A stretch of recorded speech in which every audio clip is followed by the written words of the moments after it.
मातेव जेरुजल्यान जेजूचो दोबाजीक प्रवेश. चॅप्टर 21.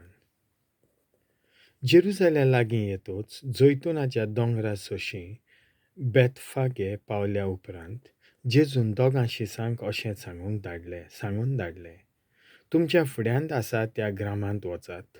थंय रोखडें तुमकां मेळटलें एक बांदलोलें गाडूं आनी ताच्या सांगाता ताचें शिंगरूं. तांकां सोडात आनी म्हजे सोशी हाडात. कोणूय तुमकां कितें म्हणत तर सोम्याक तांची गरज आसा म्हूण सांगात, आनी तो रोखडोच तांकां व्हरूंक दितलो. हें सगळें घडोवन आयलें प्रवाद्या वरवीं देवान सांगून दवरलेलें तें पाळचे खातीर. सियोन शाराक सांगात, ओ पळय तुजो राय तुजेशी येता, तो विनोम घालतो. एका गाडवाचेर आनी ताच्या शिंगराचेर झूम घेतलोले आवयच्या पोराचेर तो बसून येता. शिसांनी वचून जेजून तांकां फर्मायल्लें तशें केलें, आनी गाडवाक आनी शिंगराक हाडून तांणी ताचेर आपलीं आवरणां घाल्लीं आनी जेजूक वयर बसयलो.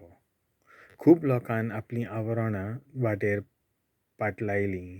दुसरीं कांय जाणां झाडांचे ताळे मोडून ते वाटेर शिंपडायतालीं.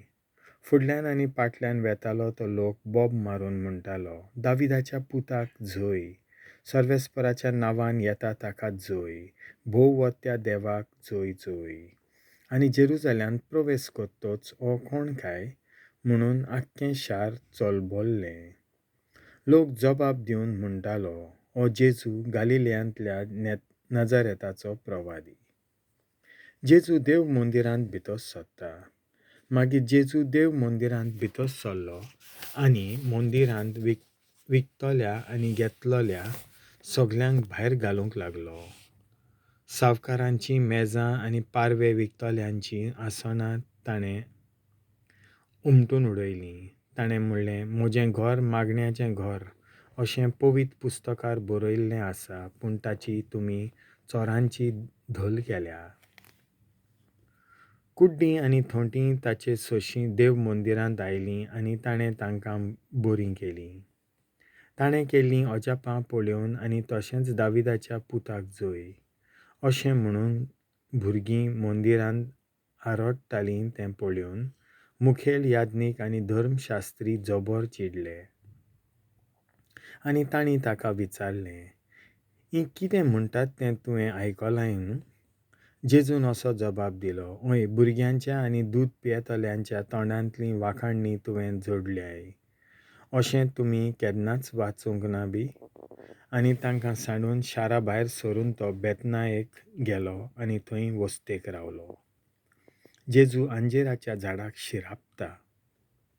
सकाळीं शारांत परतून येताना ताका भूक लागली. एका आंजिराचें झाड वाटेचे देगेक पळोवन तो ताचे सोशें आयलो आनी पानां बगर ताचेर कांयच ताका मेळ्ळें ना. आनी ताणें ताका म्हणलें, ह्या फुडें केन्नाच तुका फळ जावं न्हय. आनी तें आंजिराचें झाड त्याच वेळार सुकलें. हें पळोवन शीस अजाप जालें. ताणें म्हणलें, आरे, कशें म्हूण हें आंजिराचें झाड खिणा भितर सुकून गेलें? जेजून प्रतिपाल केलो, तुमकां वावाट आसत आनी कसलोच दुबाव तुमी धरिना जाशात. आंजिराच्या झाडाक हांवें केलां तें तुमीय करतल्यात. इतलेंच न्हय, पूण ह्या दोंगराक पर्यान तुमी अशें म्हणशात जाल्यार उमटोन वच आनी दर्यान वचून पड, तशें घडटलें. आनी प्रार्थना करतना भावार्थान तुमी मागशात तितलेंय तुमी घेतल्यात. जेजूचे सट्टे विशीं विचार. देव मंदिरांत वचून तो शिकयता आसतना मुखेल याजनीकांनी आनी लोकांच्या जाणट्यांनी लागीं सरून ताका विचारलें, कसले सट्टेन ह्यो वस्तू कोत्ताय तूं? आनी कोणें दिल्या तुका ही सट्ट्या? जेजून प्रतिपाल केलो, हांवूय तुमचे कडेन एकूच विचारतां, तुमी तें म्हाका सांगशात जाल्यार कसले सट्टेन हांव ह्यो वस्तू कोत्तां तें हांवूय तुमकां सांगीन. जिवावाचें स्नान खंय थावन आयलें? सरकार थावन वो मनशां थावन? आनी ते आपणाचेच भितर अशें तरकूंक लागले. आमी सरकार थावन म्हणल्यार तो आमकां विचारतलो, तशें जाल्यार कित्याक तुमी ताचेर भावार्थ दवरूंक ना? पूण आमी मनशां धांवन म्हणलें जाल्यार आमी लोकांक भिवंक जाय, कित्याक सगळीं जिवांवाक प्रवादी म्हूण मानतात. देखून जेजूक पत्ती पाळून तांणी म्हणलें, आमी नकलो. आनी ताणें सांगलें, कसले सत्तेन हांव ह्यो वस्तू कोत्तां तें हांवूय तुमकां सांगिना. दोगां पुतांची वोपार. तुमकां कितें दिसता, कोण एका मनशाक दोग पूत आसले? ताणें पयल्या सोंशें येवन म्हणलें, पुता वच आनी दाकांच्या मोळ्यांत आयज काम कर. पुतान म्हणलें, वेतां सायबा, पूण वचूंक ना. मागीर दुसऱ्या लागीं वचून ताणें तशेंच म्हणलें. पुतान जबाब दिलो, ना, वचोना. पूण उपरांत मन बदलून तो गेलो. ह्या दोगां भितर कोणें बापायची खोशी केली? तांणी म्हणलें, निमाण्यान. जेजून तांकां सांगलें, हांव तुमकां खरेंच सांगतां, 2 वसूलदार आनी शिंदोळ बायलो तुमचे आदीं सर्गींच्या राज्यांत वेतात. कारण जिवांव देवाक मानता तसल्या जिविताची वाट दाखोवंक तुमचेशीं आयलो. पूण तुमी ताचेर भावार्थ दवरूंक ना. पूण 2 वसूलदारांनी आनी शिंदोळ बायलांनी ताचेर भावार्थ ठेवलो. हें पळोवन तरी ताचेर भावार्थ दवरूंक तुमी तुमचें मन बदलूंक ना. दाकांच्या मोळ्याची आनी कुलवाड्यांची वोपार. आनीक एक वोपार आयकात. कोण एक भाटकार आसलो, ताणें एक दाकांचो मोळो लायलो. ताचे भोंवतणी आडो घातलो, खणून एक कोलंबी तयार केली आनी एक गोपूर बांदलो. मागीर तो मोळो ताणें कुलवाद्यांक कुमल्याक दिलो आनी आपूण पयशिल्ल्या गांवांत गेलो. पिकेचो वेळ लागीं पावतच आपलें कुमळें घेवन ताणें त्या कुलवाड्यांशी आपल्या चाकरांक धाडलें. पूण कुलवाड्यांनी ताच्या चाकरांक धरून एकल्याक मार घालो, दुसऱ्याक जिवेशी मारलो आनी तिसऱ्याक फातरायलो. आनीक एक पावट ताणें दुसऱ्या चाकरांक धाडलें, पयले पावटीहून अदीक, आनी तांणी तांकांय तशेंच केलें. म्हज्या पुताक मान दितले अशें म्हणून शेकी ताणें आपल्या पुताक तांचेशी धाडलो. पूण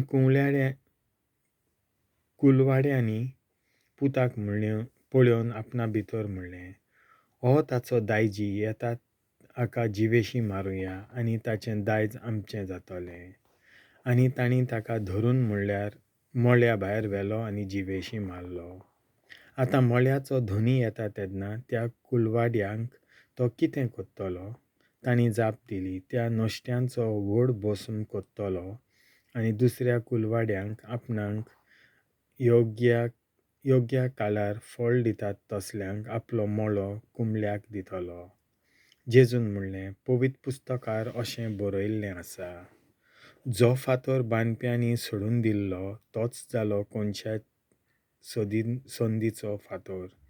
हें सर्वेस्परानूच घडून हाडलां. तें पळोवन आमी थोटाक जाल्या. हें तुमी केन्नाच वाचूंक ना?